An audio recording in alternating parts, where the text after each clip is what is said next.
तो प्रभु भी ऐसे करते हैं। तो संत महात्मा जो सिद्धि को प्राप्त कर लिए थे वो बार बार प्रभु से कहते, प्रभु ये मान बढ़ाई अपना ले लीजिए, क्योंकि मान बढ़ाई जब ते आई तब ते किस्मत फूटी। जब से हमने सिद्धि को प्राप्त कर लिया ना, तब से किस्मत मेरी जैसे लगती है कि फूट गई। लोग आते हैं कि स्वामी स्वामी भजने लागे, लगन राम से छूटी। प्रभु ये सिद्धियां हमको आप मत प्रदान कीजिए, जो आपने दिया है इसको आप ले लीजिए। आठों सिद्धियों को ऋषभ भगवान अपने पास में नहीं रुकने देते हैं। सारी सिद्धियां चली गई। परीक्षित जी ने कहा, महाराज ये सिद्धियां तो बहुत परिश्रम के बाद, बहुत तपस्या करने के बाद में व्यक्ति को प्राप्त होता है, और इन सिद्धियों को क्यों ठुकरा दिया?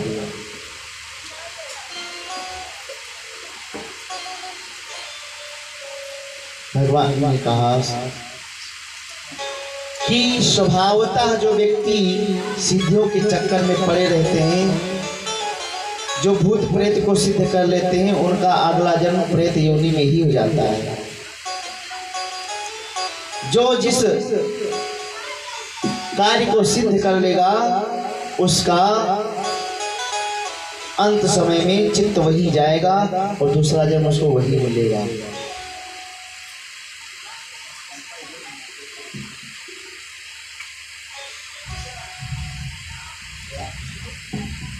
बोले वृंदावन बिहारी लाल की जय। इसलिए शिक्षा देने के लिए ऋषभ भगवान ने हम सबको शिक्षा देने के लिए कि हम सर्वसमर्थवान हो करके भी सिद्धियों को नहीं अपने पास में आने दिए, इसलिए आप लोग भी सिद्धियों के चक्कर में मत पड़ो।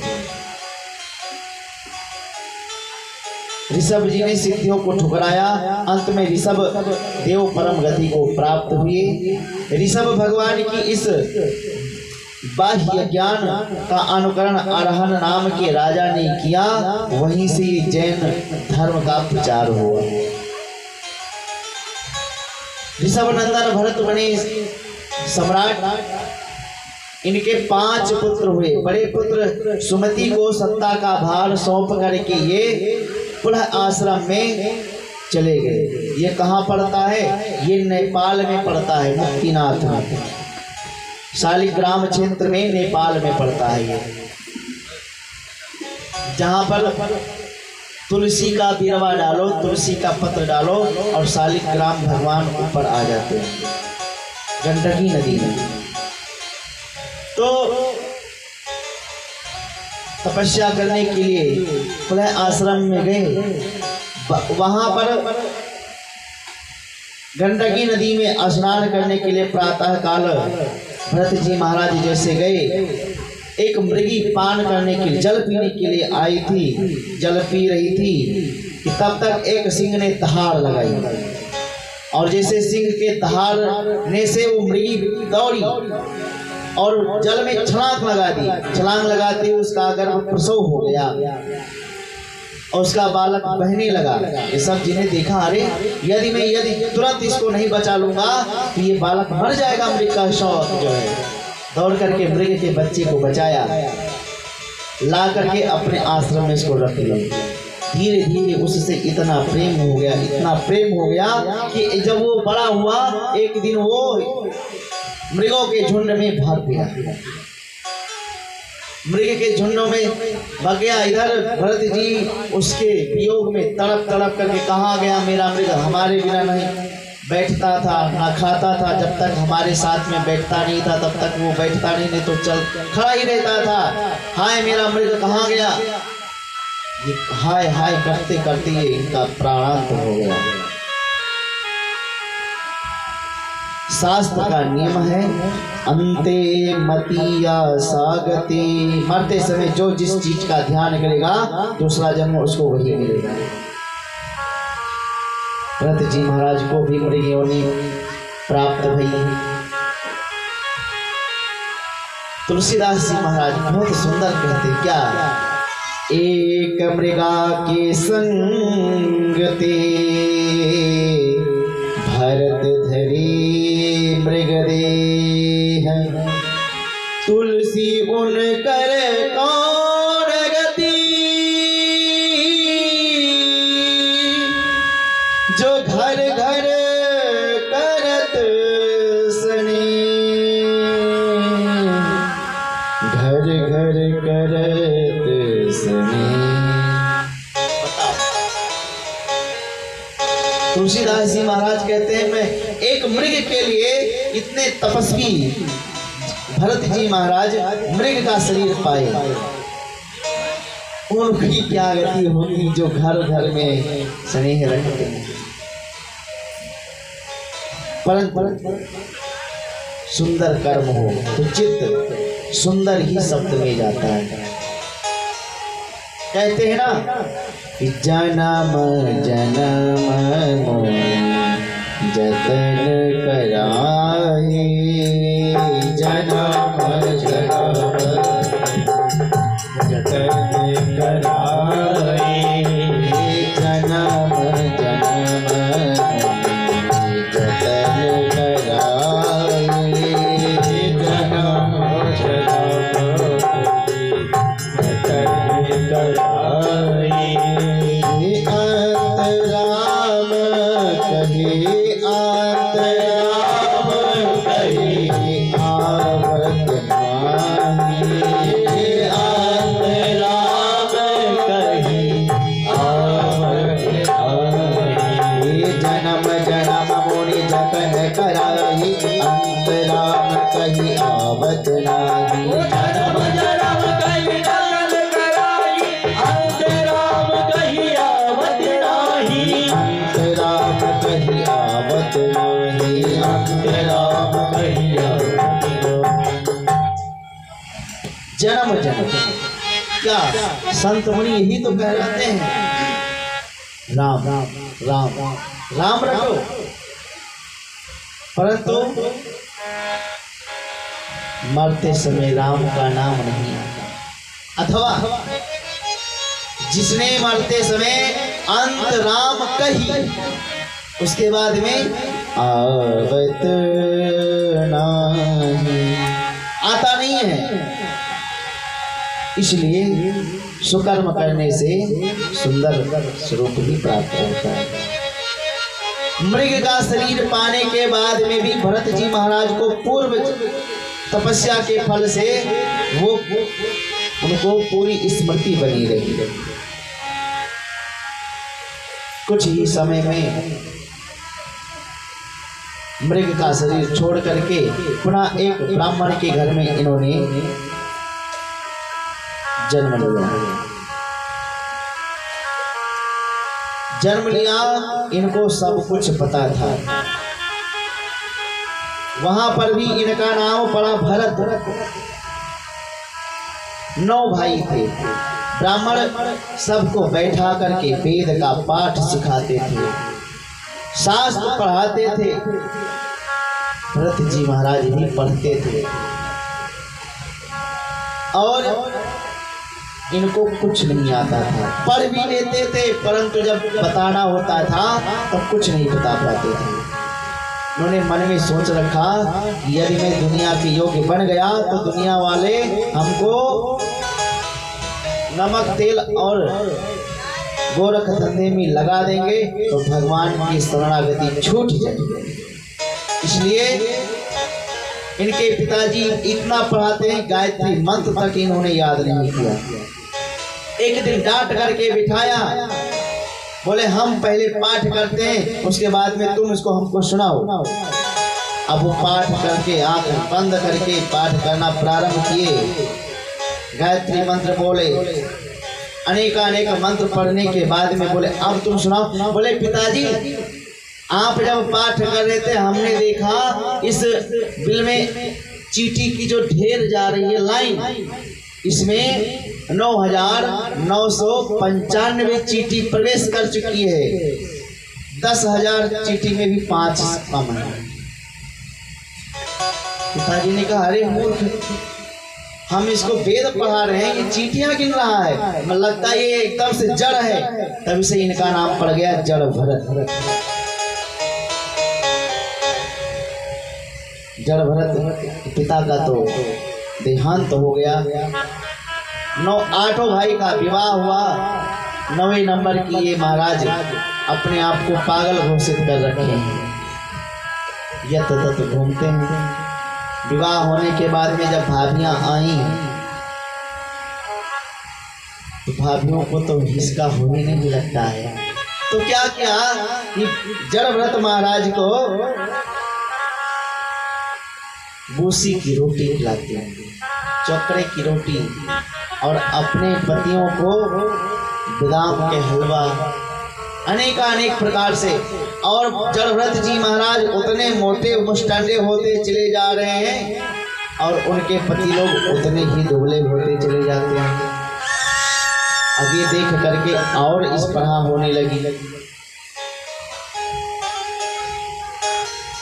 कहा देखो भाभियों ने शिकायत की, देखो ये घर में बैठ करके खा रहा है, कुछ कार्य नहीं करे। अब कार्य क्या करें? भाइयों ने कहा भैया चलो हमारे साथ में कुछ खेती का कार्य किया जाए। बोले ठीक है। कुदाल उठा करके हाथ में पकड़ा दिया, बोले हमारे साथ में कोड़ना प्रारंभ करो। और कुदाल पकड़ा करके चले गए। जड़भरत जी महाराज खोदते इतनी गड्ढा बड़ा बना दिए। जब उनके भाई ने आकर देखा, अरे ये तुमने क्या कर दिया? बोले आपने ही तो कहा था कुदाल चलाओ, तो हम चला रहे थे।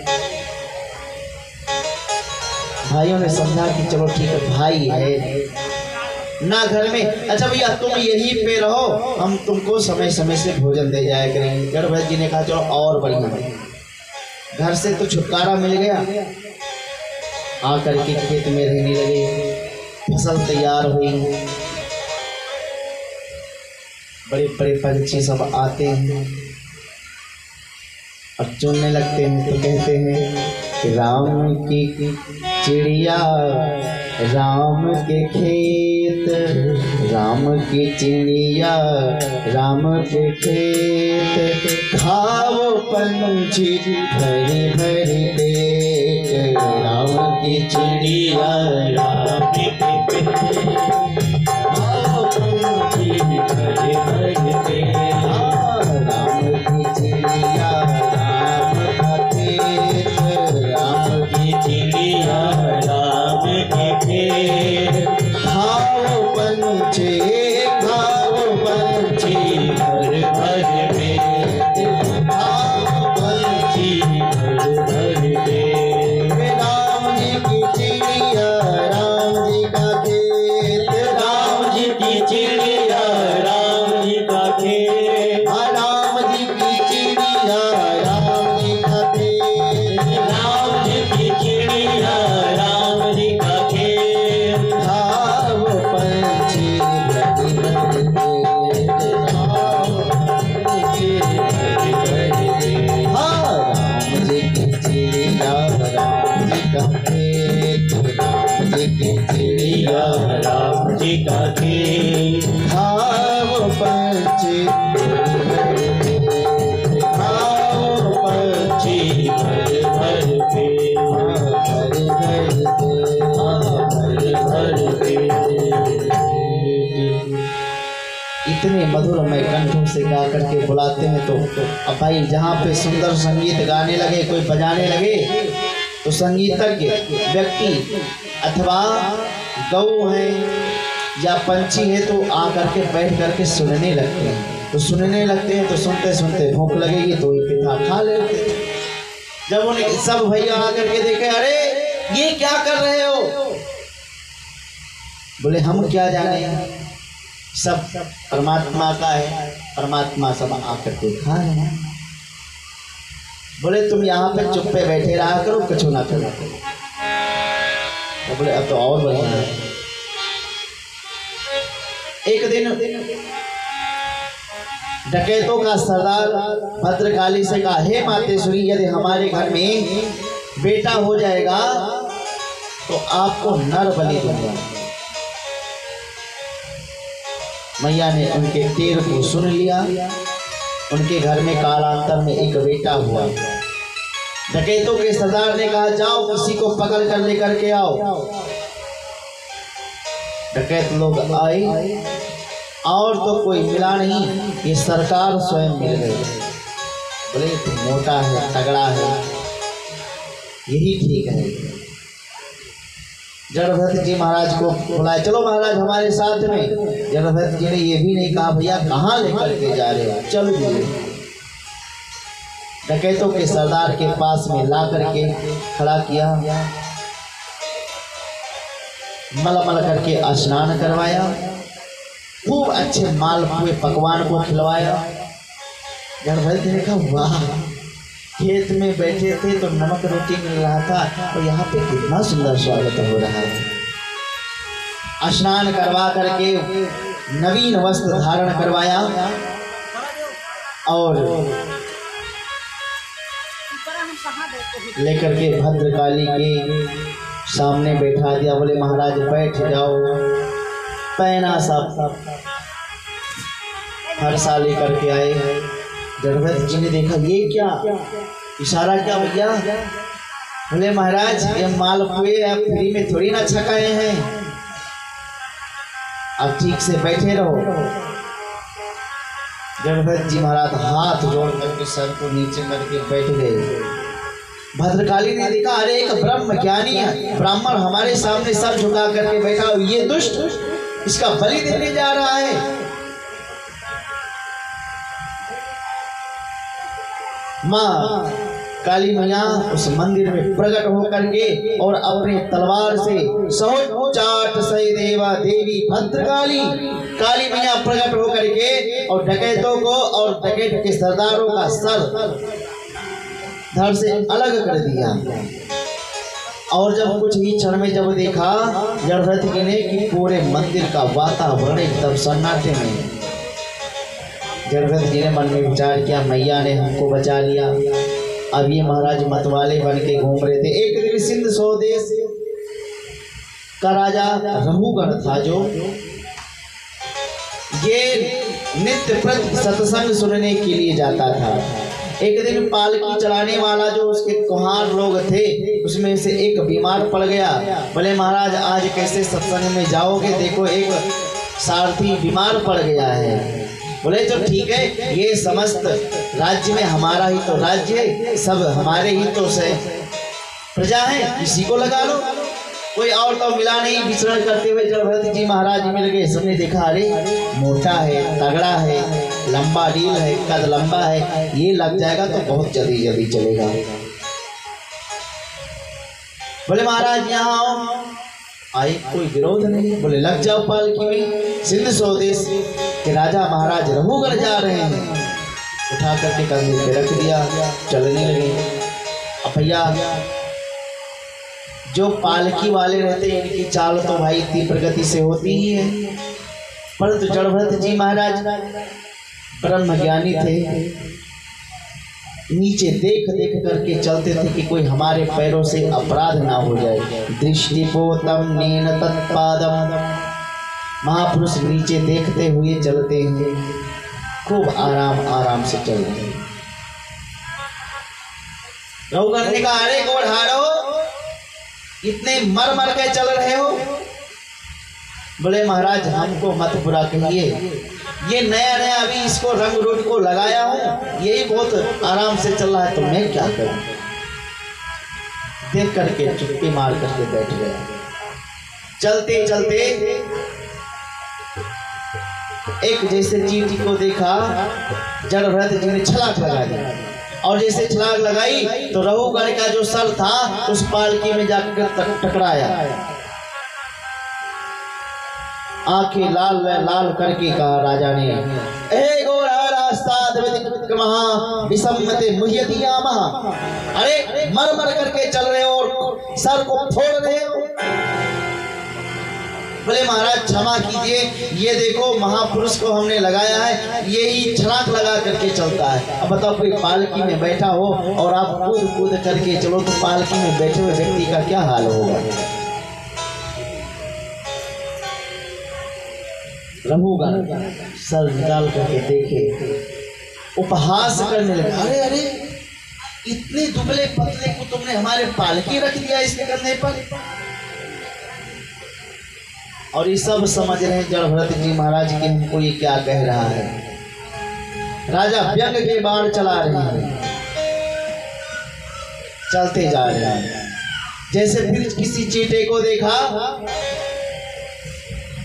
फिर इन्होंने छलांग लगाई और जैसे लगाई तो राजा की अबसी तो जो सर था चटक गया, फूट गया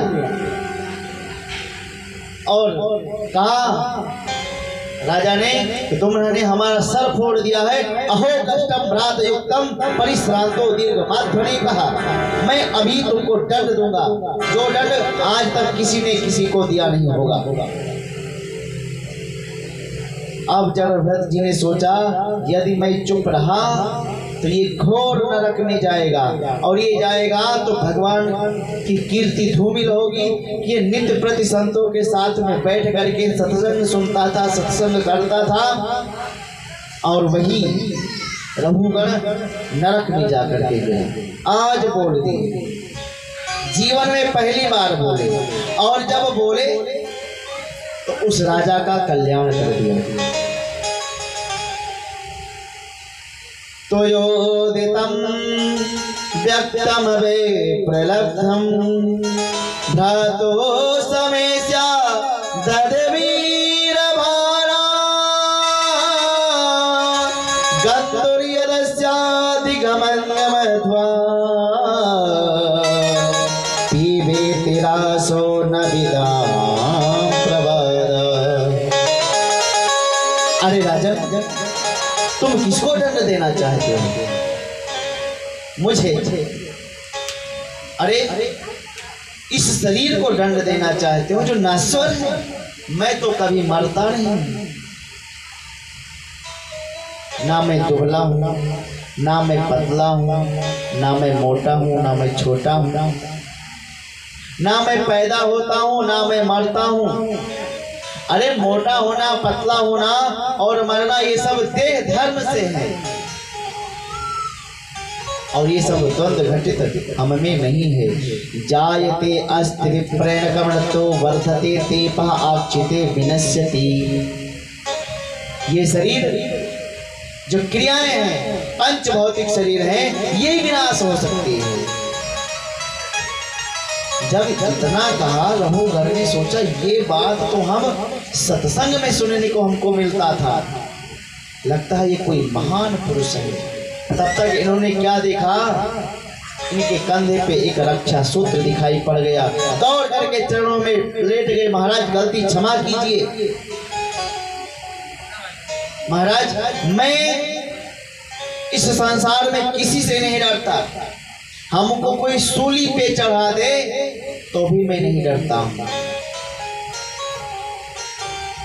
परंतु ना हम निशंके सुरराज वज्रात् न तक्षशूलान् यमदण्डात् न न्यार्गलो नीलमत कंचकांक्षी भृंसं यदः ब्रह्मकुलं ममाना। महाराज मैं साक्षात इंद्र के वज्र से भी नहीं डरता, मैं भगवान विष्णु के चक्र से नहीं डरता, तो किससे डरते हो? बोले ब्रह्मकुलावमानात्, मैं जितना ब्राह्मण के द्रोह से डरता हूँ। इंद्र कुलेश मम शूल विशाला, इंद्र कुलेश मम शूल विशाला, काल दंड हरि चक्र कराला, काल दंड हरि चक्र कराला, इन कर जो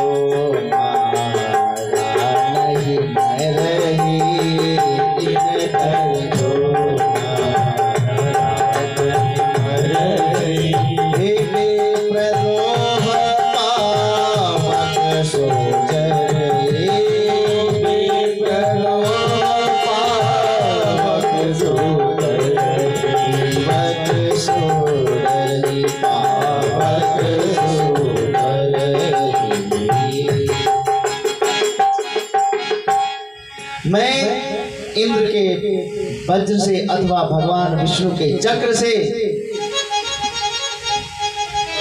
जो व्यक्ति कभी कदाचित नहीं मरे, जो इनकर मारा नहीं मरही, परंतु विप्रद्रोह जो ब्राह्मण का अपमान कर दे, ब्राह्मण का वध कर दे, उनके श्राप से पावक सो जरे जल जाता है। और वो एक ही नहीं जलता, उसका पूरा परिवार नष्ट हो जाता है। इसलिए महाराज आप बताओ आप कौन है? महाराज मैं ब्राह्मण कुल के अपमान से मुझे बड़ा डर लगता है। केवल उस व्यक्ति को ही नहीं वरन पूरे वंश का विनाश हो जाता है। परंतु महाराज आप तो ब्राह्मण दिखाई पड़ते हो, लगते तो नहीं हो। रघुगर ने कहा महाराज बस मेरे मन में आपके शब्दों के प्रति जिज्ञासा है।